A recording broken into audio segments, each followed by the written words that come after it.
terima kasih. Assalamualaikum warahmatullahi wabarakatuh. Izin menyampaikan Ibu Bapak terkait dengan kebijakan kurikulum ini, karena di sistem pendidikan kita kan membedakan antara membedakan antara standar dan kurikulum. Jadi di dalam undang-undang disebutkan bahwa pengembangan kurikulum itu mengacu kepada standar nasional pendidikan. Ini undang-undang.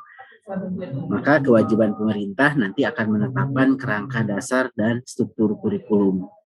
Di dalam peraturan pemerintah, ini di peraturan pemerintah terkait standar nasional pendidikan, itu diperjelas karena kita ketahui standar nasional pendidikan itu kan ada 8. Nah, yang diacu dalam pengembangan kurikulum itu ada 4, yaitu standar kompetensi lulusan, standar isi, standar proses, dan standar penilaian. Walaupun sebenarnya sejak kurikulum D13 mulai kita tata dan kita sampaikan secara informal bahwa kita melakukan revisi itu standar terkait kurikulum itu 4 selama ini, tapi tidak tereksplisitkan bahwa dari 8 standar yang diacu dalam pengembangan kurikulum itu 4. Nah, sekarang dalam peraturan pemerintah terkait standar nasional pendidikan di Permendikbud 57 dan selanjutnya direvisi Permendikbud 4 2022 disebutkan bahwa dari 8 standar itu hanya 4 yang diacu dalam pengembangan kurikulum. Alhamdulillah pada hari ini keempat standar tersebut itu sudah terbit. Jadi standar sebagai acuan kurikulum ini sudah terbit dan kita rancang standar ini relevan untuk kurikulum 2013, kurikulum darurat, dan kurikulum merdeka. Jadi pada saat standar ini dirancang itu dengan menyadari bahwa standar yang akan direvisi waktu itu harus memayungi baik untuk standar kompetensi lulusannya, baik untuk standar isinya, baik untuk baik untuk kurikulum 2013-nya, baik untuk kurikulum merdekanya, dan baik untuk kurikulum darurat. Jadi dibuat cukup generik yang ada di keempat standar ini. Nah, Ibu Bapak yang kami hormati, di dalam standar kompetensi lulusan ini kriteria minimal kesatuan sikap pengetahuan keterampilan menunjukkan capaian kemampuan peserta didik dari hasil pembelajarannya di akhir jenjang. Nah, kalau Ibu Bapak nanti cermati bahwa ini sudah kita integrasikan terkait dengan dimensi-dimensi profil pelajar Pancasila, termasuk literasi dan numerasi. Jadi kebijakan-kebijakan terkait dimensi profil pelajar Pancasila dan literasi numerasi itu sudah include di dalam standar kompetensi lulusannya. Lalu di dalam standar isi ini yang kita cantumkan itu adalah lingkup materi. Jadi tidak berbicara kompetensi pada saat standar isi. Sehingga nanti karena di sini hanya berbicara lingkup materi, maka turun ke kurikulum D13, dan 13 itu diorganisasikan menjadi kompetensi dasar. Nah, kompetensi dasar itu kan berbicara kompetensinya, berbicara lingkup materinya. Turun ke kurikulum merdeka menjadi capaian pembelajaran. Capaian pembelajaran pun berbicara terkait dengan kompetensi dan lingkup materi. Nah, yang membedakan di KD kan sudah diorganisasikan ya, dipilah pengetahuan, keterampilan, lalu sudah ada urutan. Kalau di dalam kurikulum merdeka diterapkan dalam capaian pembelajaran, itu disusun per fase dan diintegrasikan, tidak dipilah-pilah pengetahuan, keterampilan, itu pengorganisasiannya. Nah, yang sama di kedua halnya adalah terkait lingkup materinya. Di K13 ada materi, dalam KD itu kan memuat materi. Di dalam kurikulum mereka pun memuat materi. Maka yang kita simpan di dalam standar itu hanya berbicara lingkup materi. Sehingga nanti akan relevan. Kurikulum 13 akan relevan, kurikulum merdeka akan relevan. Lalu yang ketiga ini di dalam standar penilaian, dalam standar proses. Standar proses ini pun ini sudah selaras dengan kebijakan selama ini yang sejak 2019 akhir adalah terkait dengan penyederhanaan RPP. Nah, pada saat itu kan keluar penyederhanaan RPP, terbitkan bahwa RPP cukup memuat minimal 3 komponen. Adanya tujuan, ada langkah-langkah atau kegiatan pembelajaran, lalu adanya asesmen. Nah, ini sekarang sudah diselaraskan dengan standar prosesnya. Di dalam standar prosesnya disebutkan perencanaan pembelajaran itu mencakup minimal tujuan, langkah-langkah atau kegiatan, dan asesmen atau penilaian. Ini di standar proses, jadi sudah selaras dengan beberapa tahun ini terkait dengan penyederhanaan RPP. Ini sudah dituangkan, diperkuat sebagai acuannya di dalam standarnya, memuat minimal 3 komponen. Lalu Ibu Bapak, Yang keempat adalah standar penilaian. Nah, ini mungkin konteks hari ini karena yang disampaikan adalah paradigma terkait dengan asesmennya. Nanti akan coba digali lebih lanjut terkait dengan asesmen. Maka acuannya terkait dengan asesmen ini terhadap standar penilaian. Nah, standar penilaian di Permendikbud 21 ini pun ini mengacu kepada peraturan pemerintahnya. Jadi dalam standar penilaian itu dengan terbitnya standar penilaian kita mencabut standar penilaian yang lama. Nah, ini semuanya sebenarnya dengan terbitnya keempat standar, mencabut SKL lama diganti yang baru, mencabut SI lama diganti yang baru, mencabut proses yang lama diganti yang baru. Termasuk mengganti dengan terbitnya standar penilaian itu mengganti standar lama diganti yang baru. Nah, di dalam klausulnya kita sebutkan yang dicabut itu bukan hanya standarnya terkait penilaian, karena ada beberapa peraturan menteri yang terkait penilaian itu kita cabut semua. Ya, intinya terutama terkait dengan istilah dengan adanya KKM itu sudah dicabut dengan diterbitkannya Permendikbud 21 dan karena mencabut juga standar yang lama termasuk mencabut terkait dengan beberapa regulasi yang lainnya.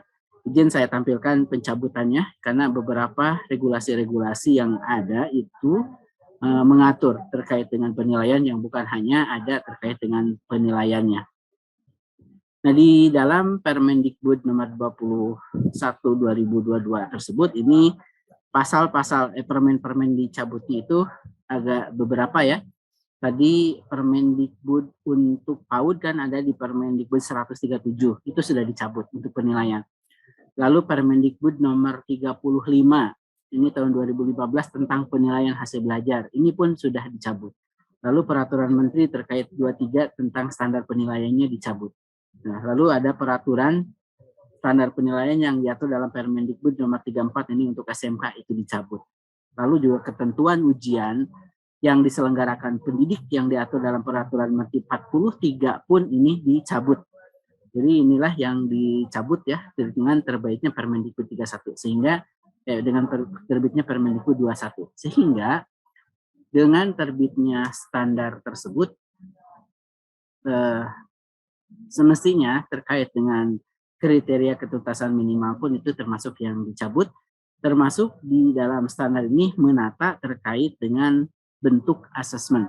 Nah, izin saya tampilkan juga ini sudah ada di dalam peraturan pemerintahnya terkait dengan standar asesmen. Nah, di dalam peraturan pemerintah ini dijelaskan penilaian hasil belajar itu berbentuk penilaian formatif sumatif atau bahkan sebelumnya ya, penilaian itu sekarang kan penilaian oleh peserta didik dan penilaian oleh pendidik dan penilaian oleh satuan pendidikan. Jadi ini ya, penilaian hasil belajar ini dilakukan oleh pendidik, lalu penilaian satu lagi dilakukan oleh satuan pendidikan. Jadi dengan terbitnya peraturan menteri ini, kita sudah mencabut yang sebelumnya penilaian itu kan ada oleh 3, penilaian oleh pendidik, penilaian oleh peserta didik, dan penilaian oleh satuan pendidik, oleh pemerintah. Nah, sekarang sudah dicabut penilaian oleh pemerintah, yang ada adalah penilaian oleh pendidik dan penilaian oleh satuan pendidikan. Di dalam peraturan pemerintah ini pun disebutkan bahwa penilaian hasil belajar itu ada 2 bentuknya. 1, penilaian formatif, 2, penilaian sumatif. Nah, di sini dijelaskan penilaian formatif itu apa? Penilaian formatif tujuannya untuk apa? Nah, penilaian formatif untuk memantau, memperbaiki proses pembelajaran serta mengevaluasi tujuan pembelajaran. Di sini dijelaskan memantau, memperbaiki proses pembelajaran, mengevaluasi pencapaian tujuan pembelajaran. Ini tentunya formatif ini implikasinya banyak untuk guru memperbaiki proses pembelajaran. Lalu di pasal selanjutnya, penilaian formatif ini dimaksudkan untuk apa? Dimaksudkan untuk menilai pencapaian belajar peserta didik sebagai dasar kenaikan kelas dan kelulusan di satuan pendidikan. Maka dari peraturan menteri ini sudah diturunkan ke dalam standar penilaiannya. Karena tadi ya akan didasarkan sebagai kenaikan kelas dasar kelulusan. Dengan kata lain, dasar untuk laporan hasil belajar itu didasarkan pada penilaian sumatif. Jadi kalau penilaian formatif itu justru digunakannya untuk memperbaiki proses pembelajaran. Jadi tidak dijadikan dasar untuk laporan hasil belajar. Sehingga ini nanti akan berimplikasi untuk laporan hasil belajar, untuk rapornya itu diambilnya dari penilaian-penilaian sumatif. Tidak digabungkan dengan formatifnya. Karena formatifnya tujuannya kalau setelah dilakukan dalam prosesnya dilakukan penilaian formatif, kalau dilakukan ternyata hasilnya belum sesuai harapan, maka itu sebagai sinyalemen bagaimana bagi pendidik untuk memperbaiki proses pembelajarannya. Nah, ini diperjelas kembali. Tadi berada di level peraturan pemerintah ya, penilaian itu satu pendidik dan satuan pendidikan. Yang kedua, bentuknya itu ada formatif, ada sumatif.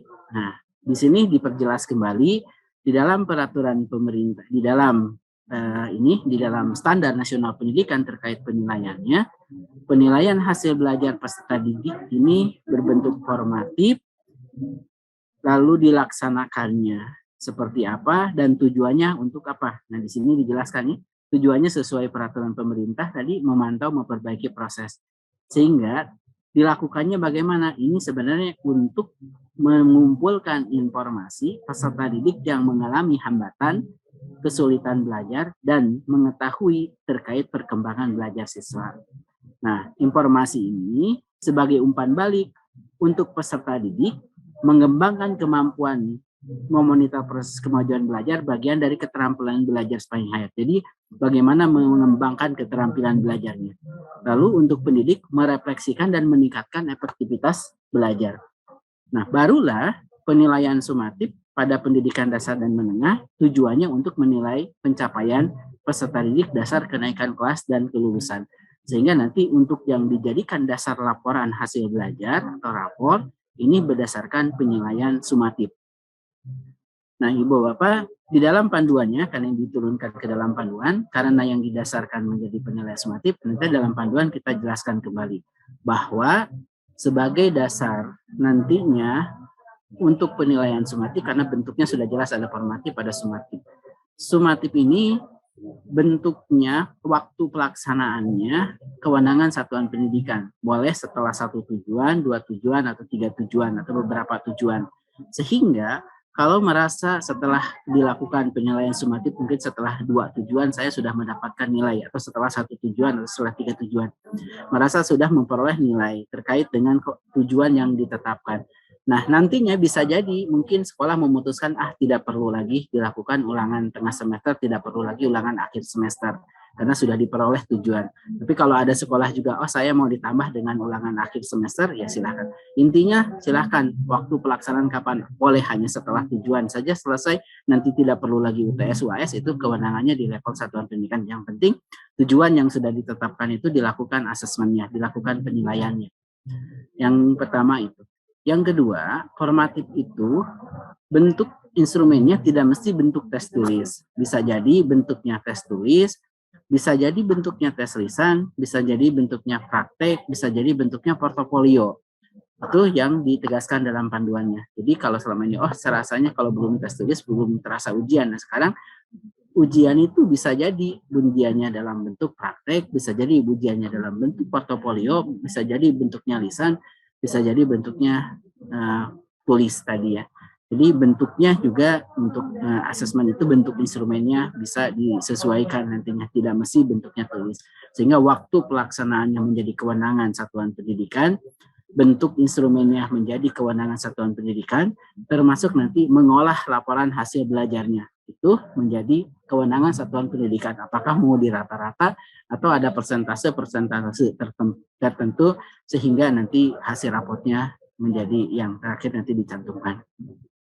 Termasuk nanti di dalam laporan hasil belajarnya kita hilangkan terkait dengan KKM di dalam pelaporan hasil belajarnya, lapornya. Karena untuk ada yang saat ini adalah bagaimana menilai ketercapaian berdasarkan tujuan pembelajaran. Nah, itu yang 4 standar itu yang sudah diterbitkan. Jadi posisinya Itu 4 standar yang diterbitkan ya sebagai acuan kurikulumnya. Karena di dalam SKL jelas kompetensi setelah dia menyelesaikan bagaimana, lalu keterkaitannya dengan dimensi-dimensi profil pelajar Pancasila itu bagaimana. Lalu pada saat berbicara terkait dengan isinya apa, nah itu ada dalam standar isi. Lalu berbicara kalau terkait isi ya, kalau minimal yang agamanya kan dulu sudah di teman-teman dari Kemenak juga yang memberikan rekomendasi terkait isinya. Karena untuk mata pelajaran agama kan secara substansi materi ini menjadi kewenangan Kementerian Agama. Lalu untuk prosesnya tadi yang termasuk di dalamnya adanya terkait dengan perencanaan pembelajaran itu ada dalam proses yang sudah kita sederhanakan, minimal memuat 3 komponen. Lalu terkait dengan penilaian, nah ini yang penilaiannya itu dalam standar penilaian, nah itu pun kan rujukannya ada di atasnya di dalam peraturan pemerintahnya terkait dengan bentuk. Lalu setelah bentuknya disebutkan, maka di sana disebutkan tujuannya untuk apa, mempertegas kembali ya, mempertegas.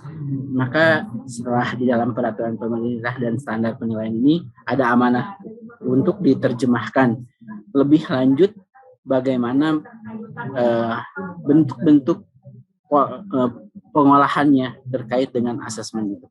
Nah itu mungkin Ibu Bapak acuan standarnya yang dalam pengembangan kurikulum. Ini perlu dilakukan Ibu Bapak karena amanah undang-undangnya dan di peraturan pemerintahnya bahwa kita pengembangan kurikulum itu mengacu kepada standar nasional pendidikan. Dan sekali lagi standar pendidikan nasional yang terbaru yang kita terbitkan itu acuannya bukan hanya kurikulum Merdeka, tapi kita desain itu dapat diacu untuk kurikulum 2013 dan kurikulum Merdeka serta kurikulum darurat. Itu pertama. Jadi kita sudah mencabut dan mengganti itu standarnya, bukan kurikulumnya. Dengan kata lain, kurikulumnya sampai saat ini tetap berlaku, ada kurikulum D13, kurikulum darurat, dan kurikulum Merdeka. Dan ini sudah selaras dengan kebijakan terkait kebijakan yang dikeluarkan Kemendikbud Ristek pada tahun ini adalah pedoman penerapan kurikulum dalam rangka memulihkan pembelajaran dengan memberikan 3 opsi. Satuan pendidikan 1 dapat memilih tetap menggunakan kurikulum 2013, 2 satuan pendidikan dapat menggunakan kurikulum darurat, dan ketiga satuan pendidikan dapat menerapkan kurikulum Merdeka. Di Kemdikbud sendiri, Ibu Bapak, kurikulum Merdeka kalau pada tahun lalu itu diterapkan hanya melalui program. Jadi ada program sekolah penggerak dan program SMK Pusat Keunggulan di tahun lalu. Tahun ini penerapannya melalui dua jalur. Dua jalur yaitu di dalam regulasinya juga pertama penerapan bukan hanya untuk di Kemdikbud tapi semuanya silahkan untuk mempergunakan. Satu ada jalur program tetap melalui program sekolah penggerak SMKPK. Nah ini kalau program sekolah penggerak SMKPK memang sekolah-sekolahnya SD, SMP, SMA, SLB serta PAUD, dan untuk SMKPK untuk SMKPK adalah di SMK. Nah, kalau jalur yang kedua adalah jalur mandiri. Jalur mandiri ini baik pendidikan formal maupun non formal dipersilakan, termasuk sudah masuknya adalahnya terkait dengan kesetaraan. Jadi sudah masuk juga, serta di dalam regulasinya juga dipersilahkan yang di bawah Kementerian Agama juga untuk menggunakan kurikulum Merdeka ini. Jadi kalau tahun lalu hanya dibatasi di program sekolah penggerak, tahun ini diperluas melalui 2 jalur sekolah penggerak termasuk juga jalur mandiri, jalur program termasuk jalur mandiri. Itu yang kedua. Jadi kebijakan yang dikeluarkan itu bukan memaksa sekolah untuk menggunakan kurikulum Merdeka. Justru ini kewenangannya satuan pendidikan, boleh tetap menggunakan kurikulum Merdeka, boleh menggunakan kurikulum darurat, boleh menggunakan kurikulum 2013. Itu regulasi yang sudah diterbitkan oleh Kemdikbud. Lalu Ibu Bapak, terkait dengan hal tersebut, karena intervensi kalau jalur program, kami di Kementerian kan ada pelatihan pendampingan kalau jalur program. Lalu ada jalur mandiri. Nah, jalur mandiri ini memang minim tidak ada pelatihan dan pendampingan langsung dari Kementerian. Jadi strateginya untuk jalur mandiri itu hanya mendaftar, siapapun yang tertarik silahkan mendaftar. Nah, jalur mandiri ini Ibu Bapak siapapun sekolahnya, bagi yang tertarik silahkan gunakan. Tapi memang tidak ada pelatihan pendampingan dari kementerian. Maka salah satu upaya untuk mereka memahamkan adalah satu, langsung silahkan belajar secara mandiri melalui berbagai panduan yang sudah diterbitkan, termasuk contoh-contoh yang disimpan di dalam platform Merdeka Mengajar, dan jika mereka butuh diskusi di segala macam, kita dorong untuk dibentuk komunitas-komunitas belajar. Nah, rekomendasi kami kepada satuan pendidikan bagi yang akan mengimplementasikan, jadi karena mereka belajar sendiri, ada rutenya. Harapannya satu, setelah pahami dulu garis besar kurikulum Merdeka, dua, pahami terkait dengan pembelajaran asesmen, tiga, pahami terkait pengembangan kurikulum operasional, dan empat, pahami terkait dengan proyek penguatan profil pelajar Pancasila. Nah, konteks hari ini sesuai yang disampaikan oleh panitia, kami akan mencoba menggali lebih lanjut terkait dengan panduan pembelajaran dan asesmen. Nah, di dalam panduan ini berbicara terkait dengan prinsip pembelajaran asesmen, pembelajaran sesuai tahapan pencapaian, termasuk perencanaan pembelajaran, perencanaan termasuk di dalamnya adalah pengolahan pelaporan hasil belajar.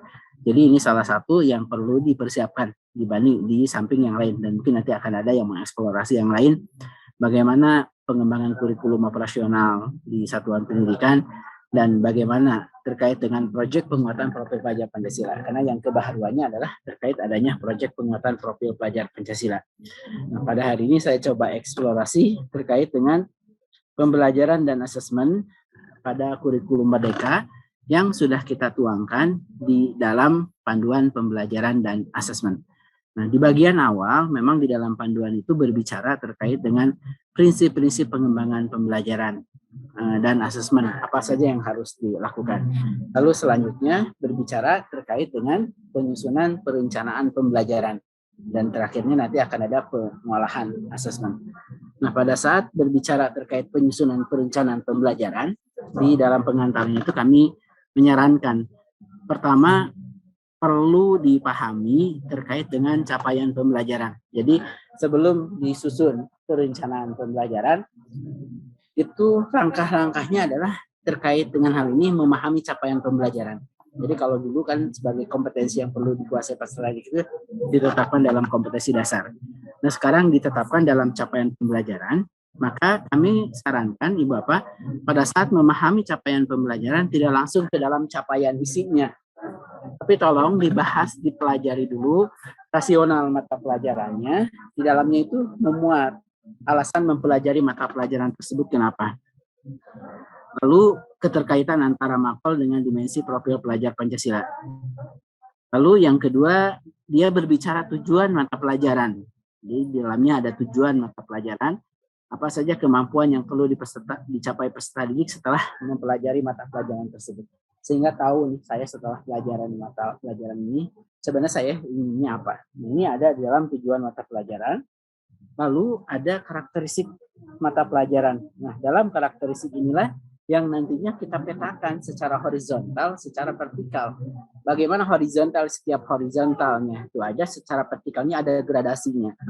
Secara horizontal, secara vertikal ada gradasinya. Misalkan di matematika disusunlah karakteristiknya, elemen-elemennya itu ada bilangan, ada aljabar, ada geometri, ada analisis data. Sehingga nanti di setiap jenjang ada kemuatan hal ini, mempelajari kelimanya di setiap jenjang. Horizontalnya setiap tahunnya ada.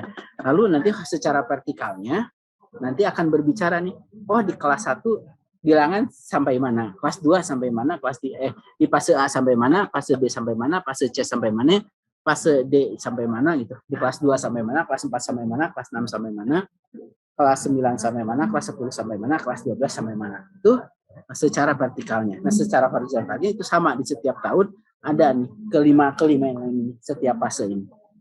Nah, itu yang diterjemahkan akhirnya ke dalam capaian pembelajaran. Ada yang deskripsi keseluruhan, ada yang menurut elemen.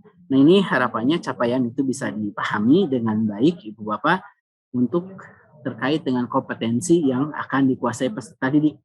Capaian pembelajaran ini kita susunnya per fase. Jadi kalau dulu di K13, KD itu kan per tahun dan ditentukan urutannya.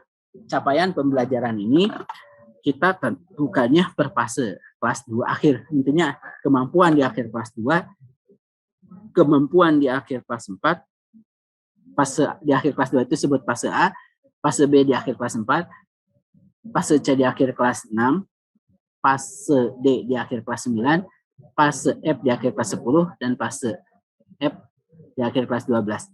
Nah, awalnya kita memang mendesain fase-fase itu setiap 2 tahun. Kelas 2, kelas 4, kelas 6, kelas 8, kelas 10, kelas 12. Namun dengan pertimbangan belum tentu seluruh siswa di SMP itu akan melanjutkan ke SMA. Jadi kalau di penggalnya kelas 8, kelas 10 kan nanti kompetensinya belum jelas nih. Nanti kelas 8, lalu kelas 10 nanti fasenya. Kalau fase F, berarti yang diberikannya kan belum jelas. Nah, maka kita karena belum tentu semua siswa itu akan melanjutkan ke SMA, yang tadinya kelas 8 kita tarik fasenya di akhir kelas 9. Jadi akhirnya yang di fase F itu, di fase D itu di akhir kelas 9.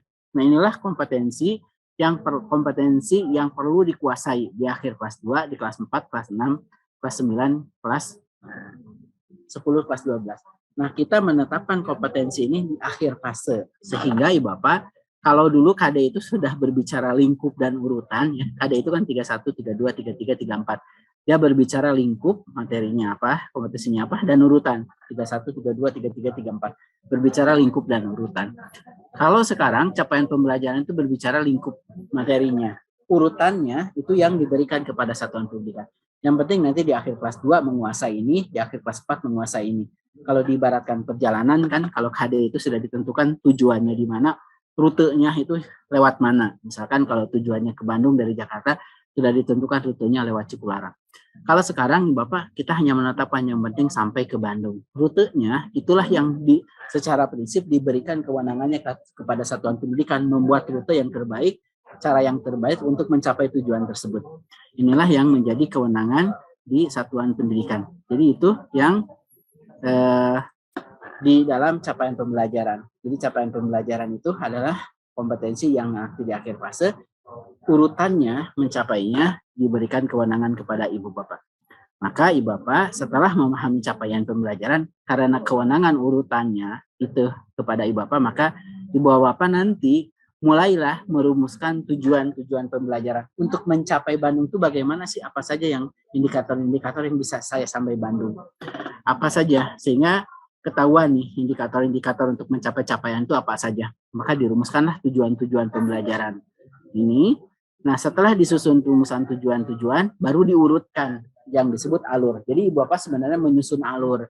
Menyusun alur itu ditetapkan dulu tujuan-tujuan, baru diurutkan. Jadi prinsipnya itu menyusun alur. Jadi dari capaian pembelajaran lalu susun alur. Nah, tujuan ke alur itu Ibu Bapak tidak membuat rumusan baru dari tujuan ke alur ya.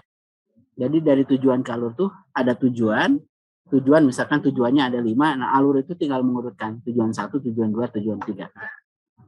Inilah alur tujuan pembelajaran. Nah, ini bagian dari perencanaan pembelajaran. Kalau sebelumnya di K13 kan ini perlu membuat silabus ya. Ada silabus itu kan ada beberapa komponen ya, ada materi, ada kegiatan, ada asesmen dan lainnya. Nah, kalau sekarang Bapak yang perlu disiapkan oleh Ibu Bapak menyusun alur itu, menyusun perencanaan di lingkup satuan pendidikan cukup alur tujuan tadi yang diurutkan, sehingga tidak terlalu banyak nanti semestinya memetakan alurnya, rutenya gitu ya. Kalau dulu kan silabus juga menentukan rutenya ya, dari KD juga silabus. Sekarang ditentukan yang dimuat adalah tujuan-tujuan yang ngurutin dari yang pertama sampai akhir. Nah, inilah yang menjadi kewenangan Ibu Bapak. Nah, kami mendorong Ibu Bapak kalau ini kan secara prinsip lagi memberikan kepercayaan penuh kepada Ibu Bapak untuk merancangnya. Nah, ya, kami rekomendasikan susunnya itu jangan sendiri-sendiri alur itu, duduk bersama guru satu mapel, satu level, minimal satu fase duduk bersama. Syukur-syukur satu jenjang, satu guru SD, guru SMP, seluruhnya guru matematika duduk bareng, guru MTS duduk bareng, guru MA duduk bareng untuk mapel yang sama, atau setidaknya dalam satu fase duduk bareng. Nanti prinsip pengerjaannya Ibu Bapak setelah duduk bareng, boleh Ibu Bapak dalam pengembangannya kalau masih bingung setelah duduk bareng gitu ya, bingung harus ngapain, bagaimana ngurutin, boleh pakai contoh-contoh yang disiapkan. Jadi ini pun, nah contoh boleh jadi duduk bareng dan lihat bareng, pakai bareng misalnya. duduk bareng langsung pakai contoh yang ada. Boleh juga nanti setelah duduk bareng, kita download bareng nih, nggak cocok nih alurnya karena kan belum mencerminkan karakteristik siswa-siswa saya. Maka mungkin modifikasi, silahkan modifikasi. Atau bisa jadi setelah duduk bareng kita nggak usah lah pakai punya orang, pakai contoh, sudah tahu apa alur yang akan tempuh, langsung kembangkan lagi. Jadi pertama prinsipnya kewenangan satuan pendidikan. Nah, kedua, kalau dalam prakteknya masih kesulitan, boleh menggunakan contoh. Kalau sudah mampu, boleh modifikasi atau kembangkan secara mandiri. Jadi itu ya, buat alur. Setelah buat alur, ini fungsinya sama posisinya dengan silabus membuat di Bapak silabus. Jadi setelah membuat alur, tidak perlu lagi sebenarnya membuat silabus. Loh kan di dalam standarnya harus ada silabus. Nah, standar terbaru yang dalam Permendikbud nomor 16 tadi itu sudah mencabut terkait dengan standar terkait dengan silabus. Jadi dalam standar proses itu yang ada adalah perencanaan pembelajaran memuat tujuan komponen 3 komponen tadi. Jadi tidak disebut istilah silabus, tidak disebut istilah ATP, tapi bagian dari perencanaan pembelajaran. Jadi itu ya, buat alur semestinya lebih sederhana ya, tidak lebih banyak, sebenarnya dari administrasi lebih sedikit membuat memetakan alur. Dan pengerjaannya pun kalau masih kebingungan, buat alur pakai contoh. Bagi yang sudah mulai mampu memodifikasi, silahkan memodifikasi. Bagi yang sudah mandiri, ya silahkan kembangkan, sudah inovatif, kreatif, langsung kembangkan sendiri. Itu pun pengembangannya duduk bareng bersama. Nah, setelah disusun alur, nanti Ibu Bapak bikin rancangan pembelajaran.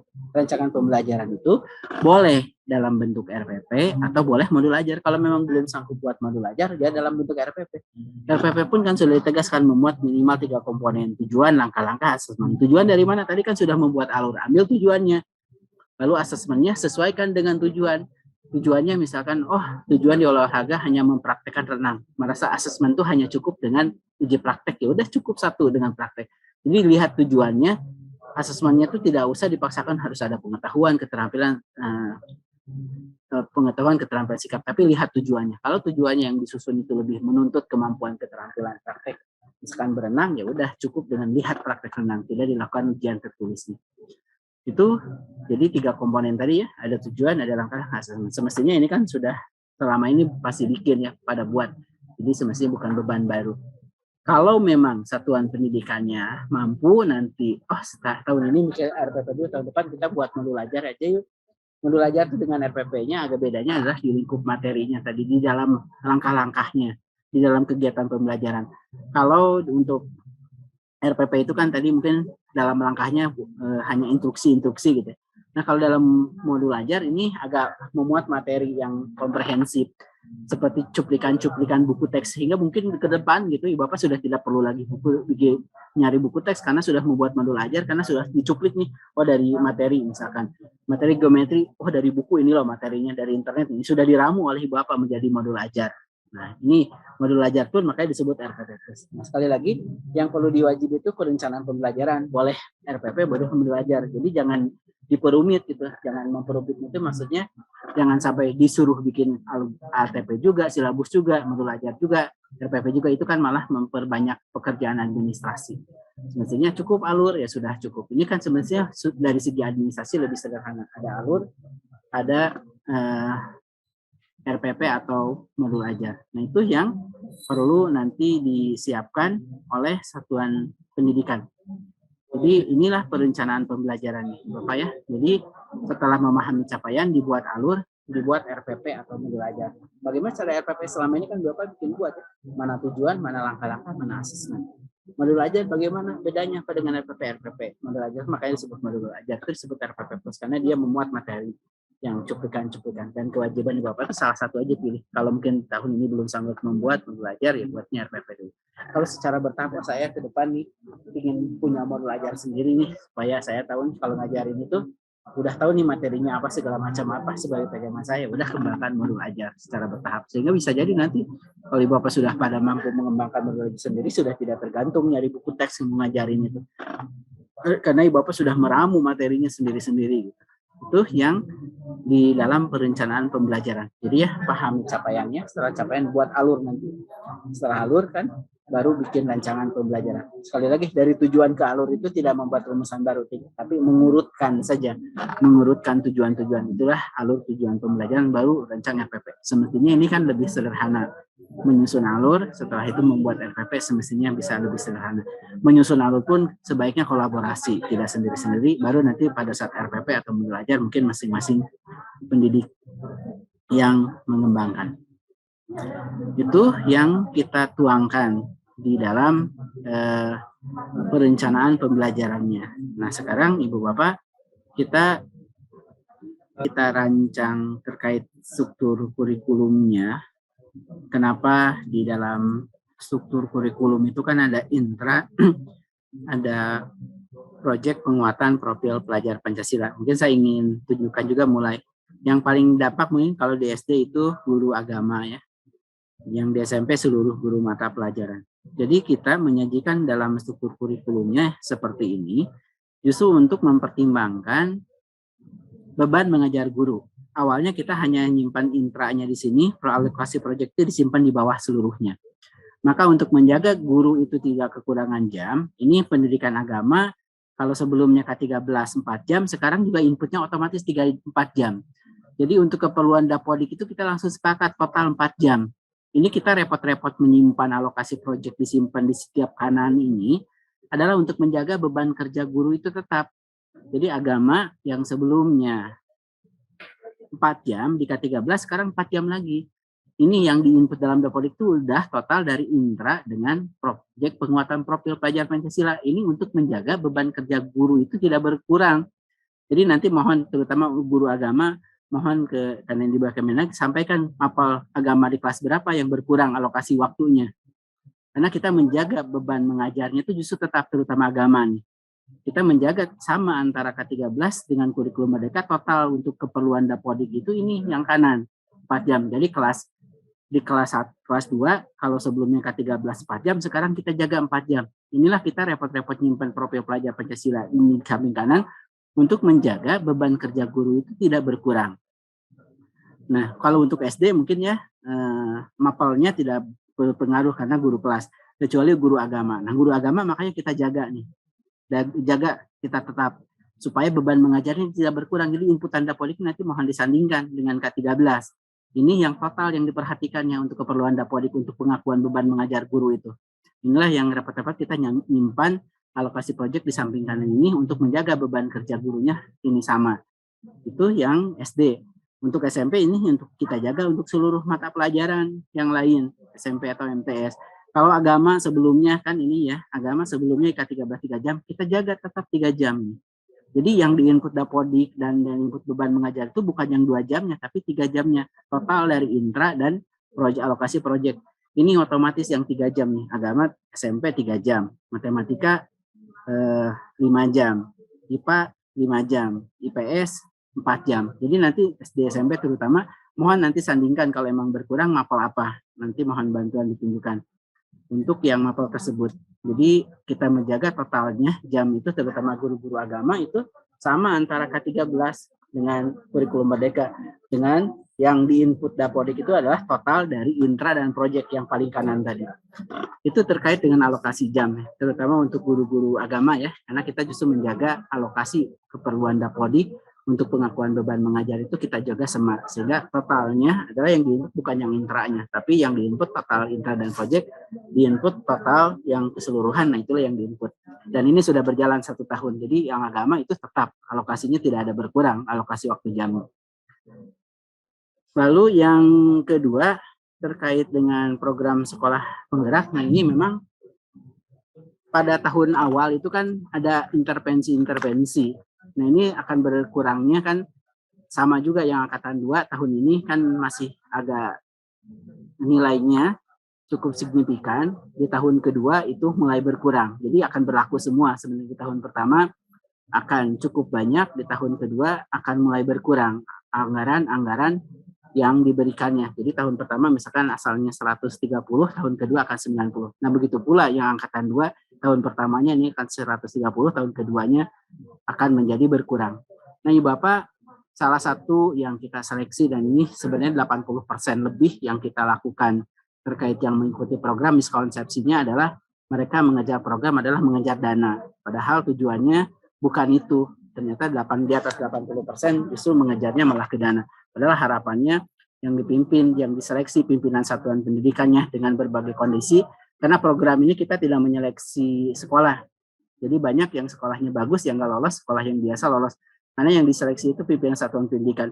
Maka banyak juga yang sekolahnya misalkan pada saat seleksi pimpinan satuan pendidikannya masih di sekolah A, pas mau pengumuman nanti di sekolah B. Nah penetapannya nanti pada saat penetapan itu sekolah B-nya. Sekolah yang ditempati barunya, karena bukan seleksi sekolahnya, tapi seleksi pimpinan satuan pendidikannya dengan berbagai kondisi mampu menggerakkan satuan pendidikannya, bukan hanya menggantungkan terkait dananya, tapi dengan kepemimpinan satuan pendidikan, bukan digantungkan perubahan itu karena lengkapnya sarana, prasarana dan lain-lain, tapi dengan kepemimpinan satuan pendidikan membuat transformasi perubahan yang signifikan, meningkatkan kualitas hasil belajar dan lain-lain. Itu pimpinan satuan pendidikannya. Maka banyak juga mungkin nanti di daerahnya ya, daerahnya sekolah A kok sekolah unggulan malah nggak lulus sekolahnya ya, karena kita seleksi bukan sekolah. Bisa jadi yang diseleksi itu adalah pimpinan satuan pendidikannya dengan berbagai kondisi. Nah tahun awal karena ini intervensi awal memang agak dananya agak lumayan. Tahun kedua mulai turunkan, itu juga akan berlaku. Jadi di sekolah-sekolah angkatan 2, angkatan 3 di tahun pertama akan lumayan, di tahun kedua mulai turun. Jadi karena ada beberapa intervensi yang sudah sebenarnya beberapa program yang sudah jalan, sehingga di tahun kedua itu beberapa program sudah jalan tidak perlu pembiayaan lagi. Ada komponen-komponen yang mungkin di tahun kedua itu, ya tahun kedua, tahun pertama misalkan, banyak menganggarkan untuk mulai pelatihan untuk internal, IHT dan lain-lain kan dianggarkan. Tahun kedua kan semestinya sudah tidak ada lagi anggaran-anggaran itu. Anggaran-anggaran yang mungkin menguatkan internal, menguatkan kapasitasnya. Sehingga mulai berkurang, karena tahun pertama itu kan banyak anggaran-anggaran untuk pelatihan internal dan kegiatan-kegiatan lainnya untuk dirancang.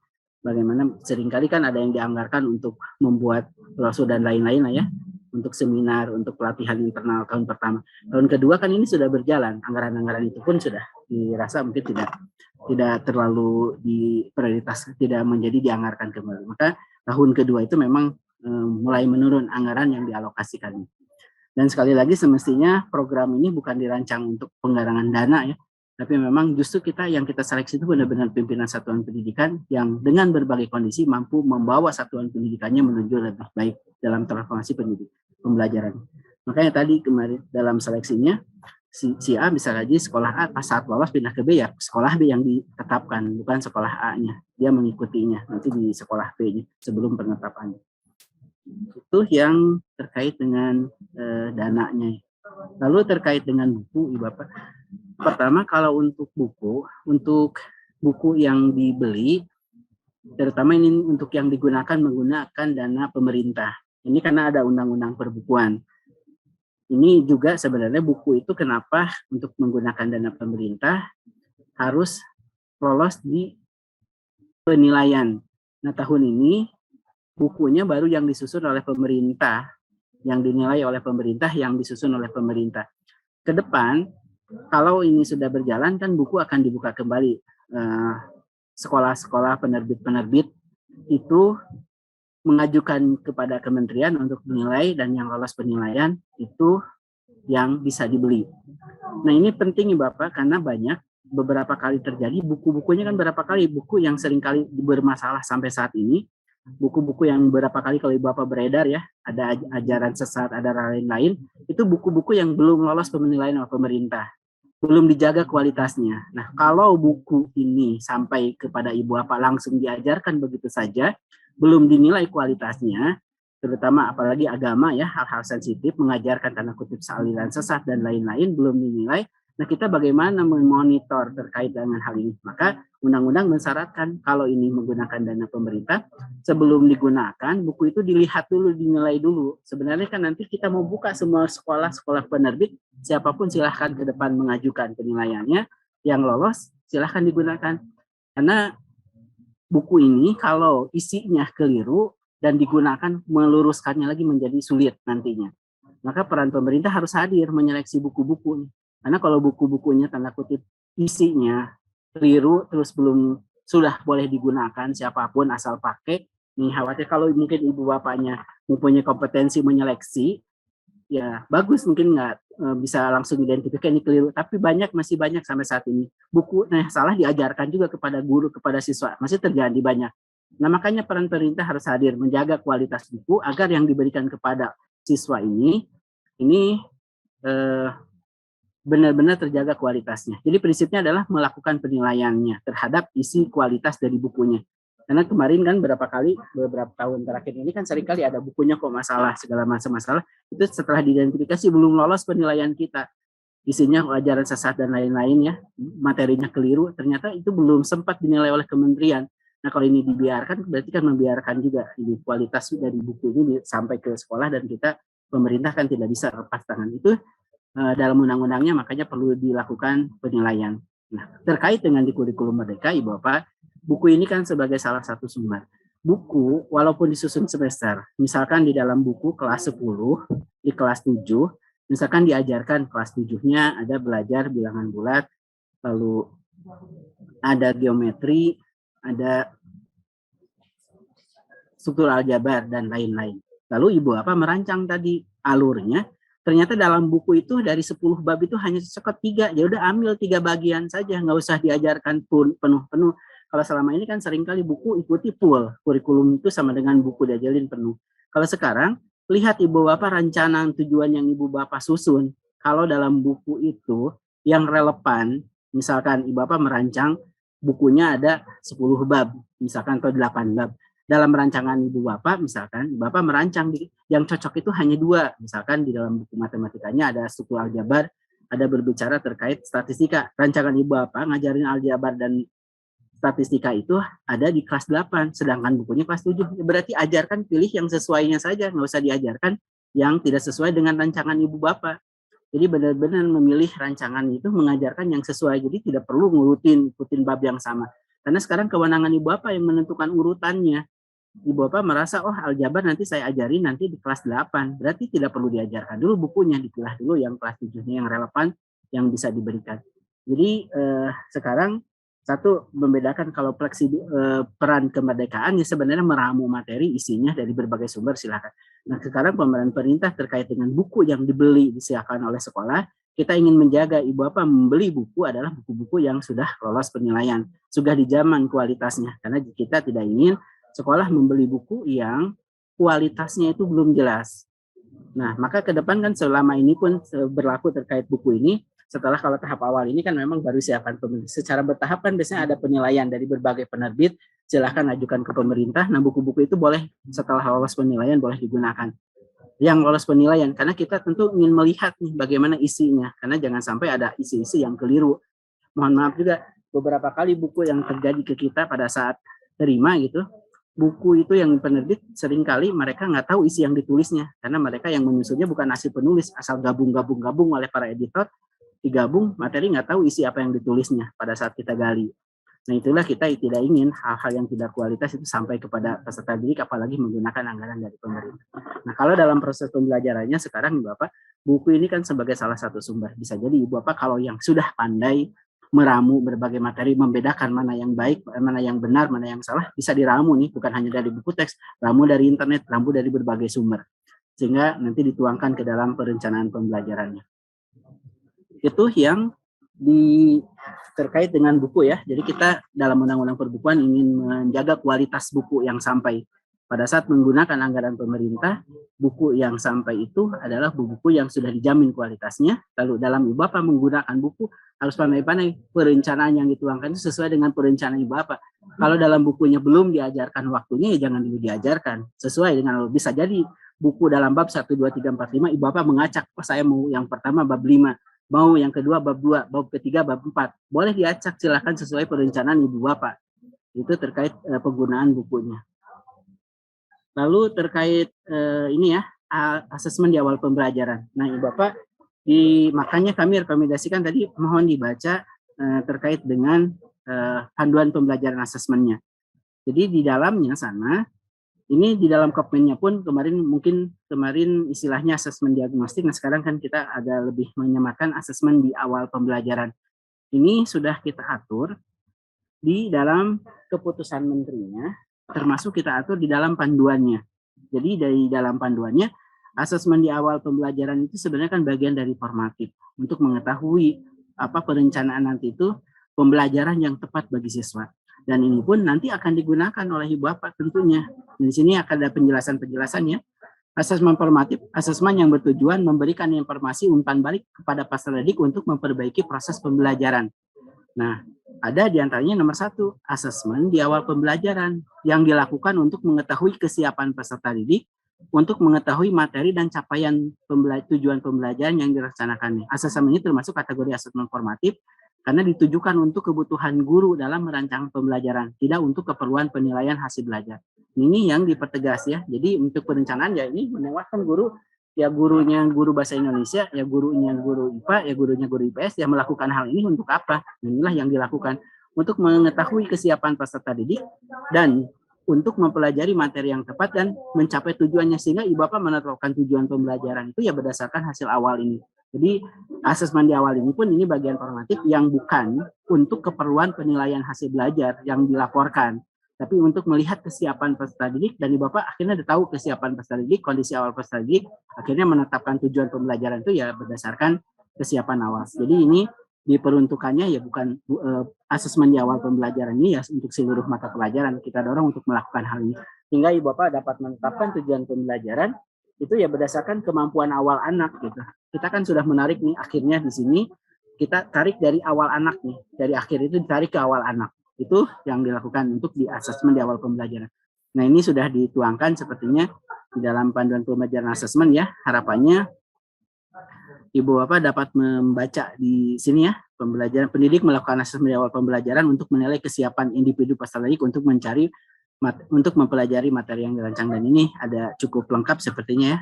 Asesmen pembelajaran itu dalam panduan. Jadi menurut kami ibu bapak mohon dibaca juga panduan ini untuk melaksanakan tadi asesmen di awal pembelajaran. Itu mungkin dari saya, dan ini sudah